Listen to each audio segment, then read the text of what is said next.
So he's talking about Tony Khan. We'll talk about Tony Khan now. Tony Khan. I think he's too nice. I genuinely think he's too nice, and I think also he's the polar opposite of Vince in the sense that he's also doing wrestling that he likes, and I will say this: I did see 5 seconds of AEW, right? And in that 5 seconds, someone did a second rope moonsault to the floor on another guy, and then landed on his feet. And went.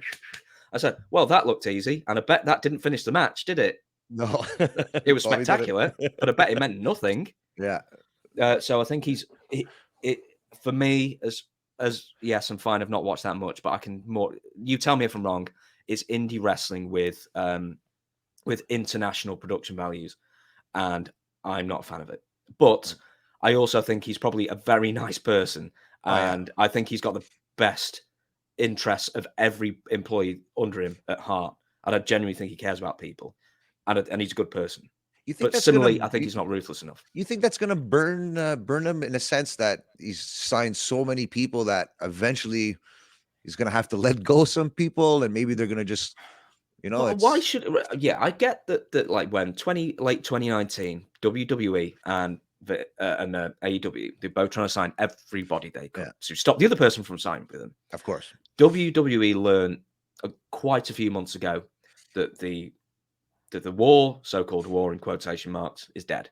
Yeah, and they cut a load of people that they didn't see a future in. Some may say it's heartless and ruthless, but the fact is that it's probably the right thing to do if they weren't going to use them properly. And they're spending, and yes, they're a billionaire company, and they've made more money than they're ever making before with all the rights fees and Saudi Arabia and everything. But the fact is that it's also not a charity.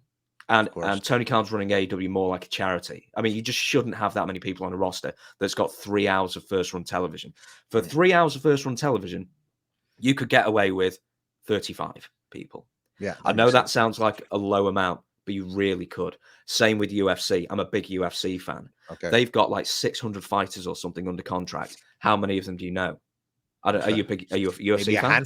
Maybe a handful. Yeah, I watch it here and there, but maybe a handful of guys like the Conor McGregors and the Usmans and the Izzy and that. But you're right, Jerry. That's right. There was a theory of the narrower the spotlight, the more concentrated the light is. So the more what I'm saying is that with a bigger roster, you need a bigger spotlight, and then the less dense the light is, and the less focused it is. And with AEW, you've got well over 100 people. And you could really get away with 35. I mean, in the old territory days, some territories ran with like 12 people on the roster, and they worked 7 days a week. Yeah. And they had they had 1 hour, but they had 1 hour show every week, in the studio as well. And they knew how to pad the time out. They knew how to make stars out of people because they had to.